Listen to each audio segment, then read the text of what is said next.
Please welcome our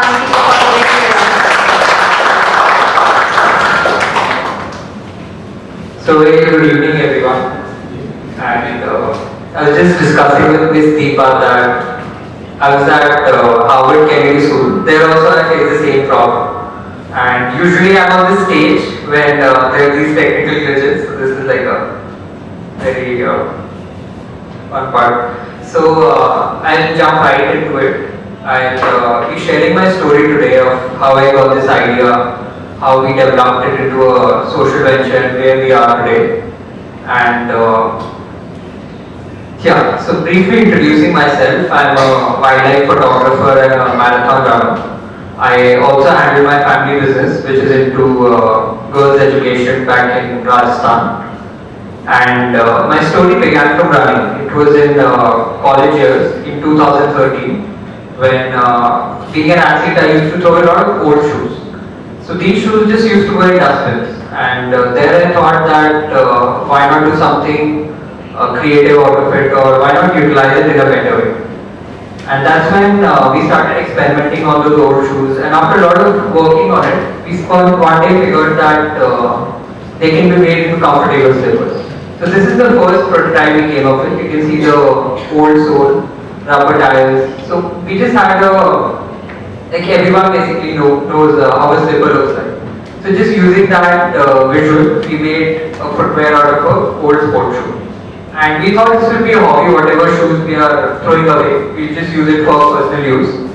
We never thought it would go further than that. And this was the idea that we came up with. Our old shoe, made it into a slipper, and then we use it for our own purpose. And this was a true minimum viable product. The cost of it is just like 10 rupees from gathering the basic elements and putting your thoughts into an idea, into a tangible product. And then I discovered the problem. Like first I got the solution, then I found the problem that there are over 350 million pairs of shoes which go in landfills in just America. And each pair causes a huge amount of emission, about 30 lbs per pair, which is like burning leaves of bulb burning for a week. So there's a huge amount of emission. And on the other hand, there are people, about 1.5 billion people, which is equal to almost equal to the population of India who don't have a pair of footwear. And it's not just a necessity, people are actually dying because of not having footwear. So these are two big problems. People don't have footwear and shoes are going in landfills. That's where Greensole comes in picture. We bridge this gap. We make slippers out of these old shoes and give it to those who don't have a pair of footwear. And we do all this through a self-sustaining business model.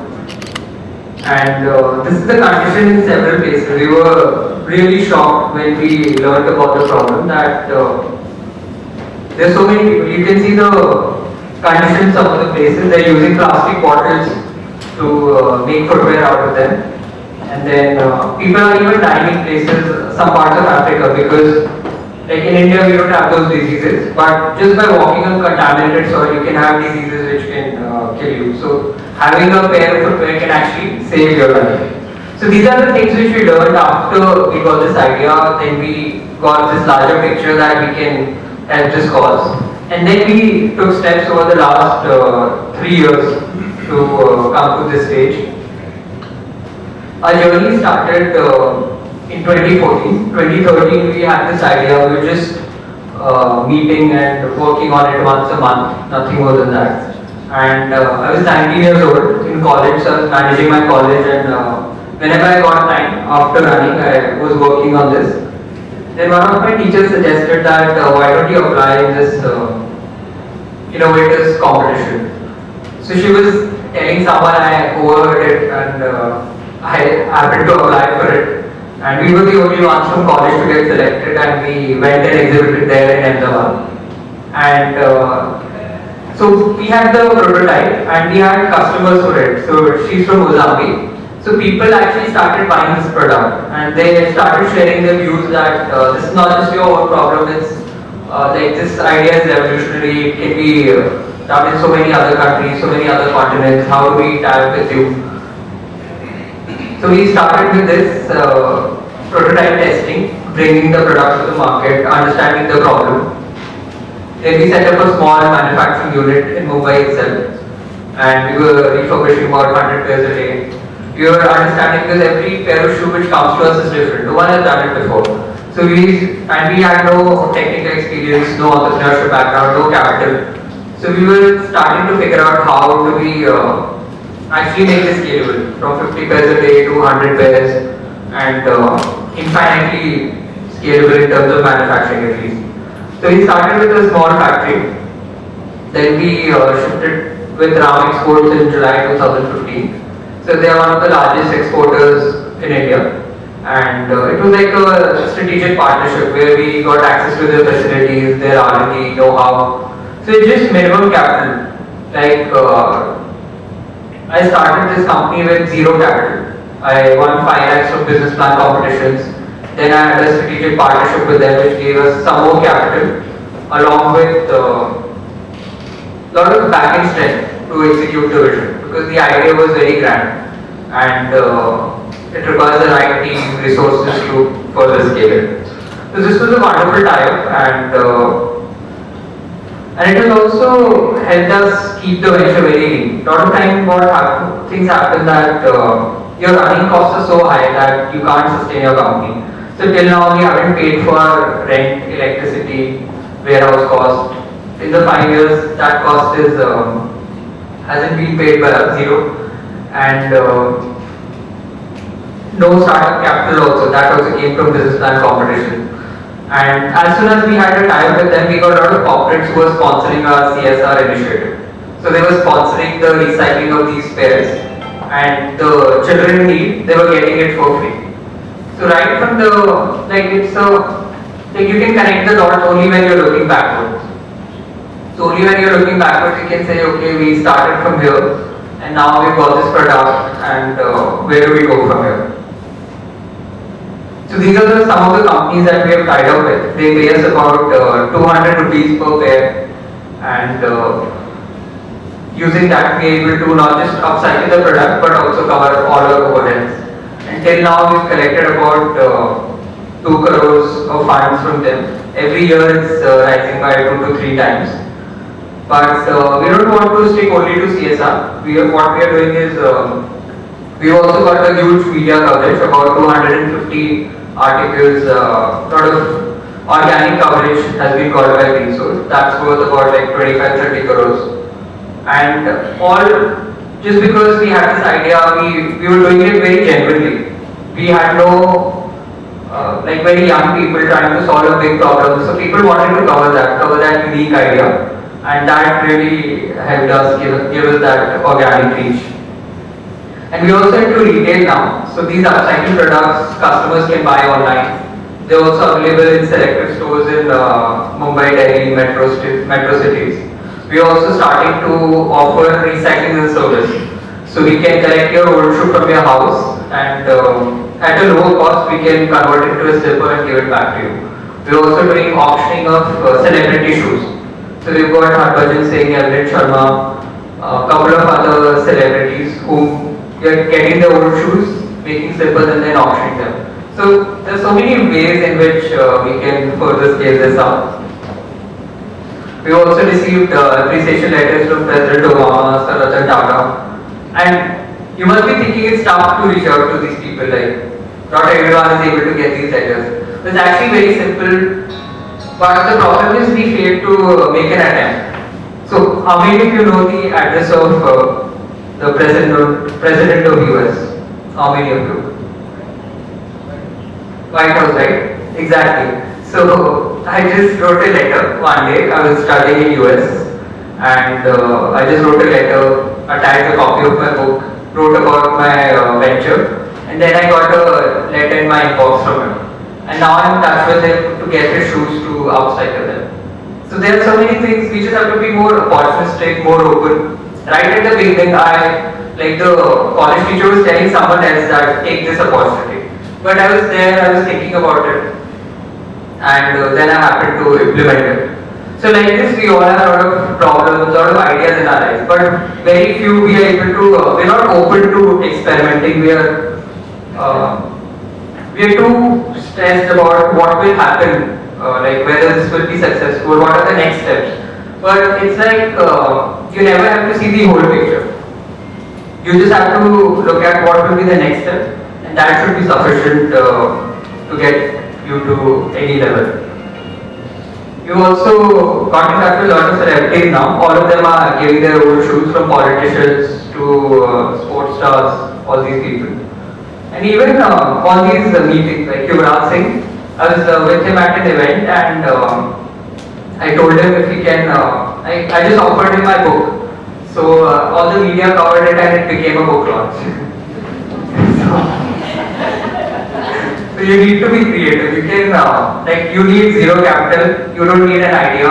You don't need anything to make a big company or to create something revolutionary. I think the only thing you need is the passion, drive, whether you'll be able to be with that idea for 10 years, 15 years, and not be driven by those short-term outcomes of short-term profitability, of so that drive, passion, vision, I think those are the most important things that make or break anything.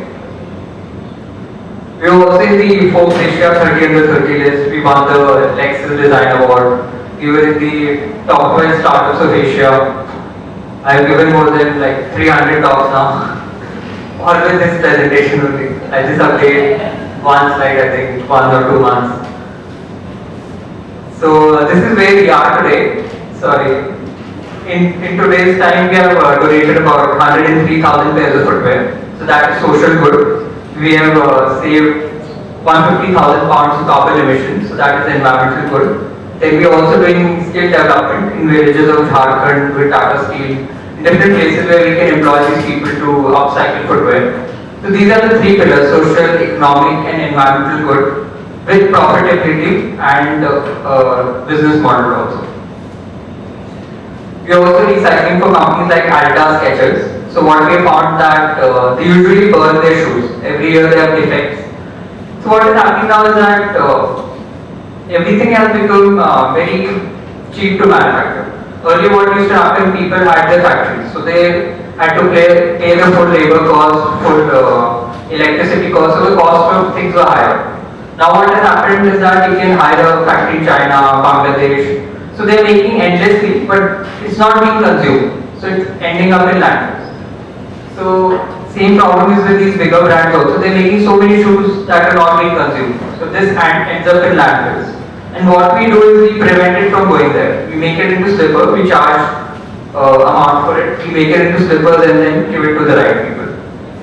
So as part of the marketing CSR budgets, we are having long-term tie-ups. You'll also see collection boxes of Greensole in 3 of Adidas stores in Bangalore, Mumbai and Delhi. So you can drop your shoes, it will be labelled as Greensole, and then it will come to us, we refurbish and then donate it. This is at another location in Maharashtra itself. So what we found is that we intended to just give these footwear for hygiene purposes, so that they don't get diseases. But what we found is that children are actually attending school more often. So the attendance has increased more than 30% in the places where we have donated these footwear. And they're coming up from far off places, about 5-6 kilometers away. They have to walk to the school. So with our footwear, they're able to attend school more often. So that's another advantage or benefit that we are creating. And it's a very happy feeling. Because it's very tangible. Like we go to these villages, we see these children walking barefoot. Some are scared to walk on grass, and it's a really bad situation. And in just 1 hour, we give them these footwear, we educate them, we tell them about its benefit, we provide jobs to their elders also. And it's a very tangible thing. In 1 hour, we see them walking back, understanding the importance, understanding about health, hygiene, about diseases, and so many other things. So I think these are the key learnings for me. I think you need to have a very strong purpose and a problem to solve. And like the pain point. If there's a pain point in the market, you need to identify that and move towards solving it.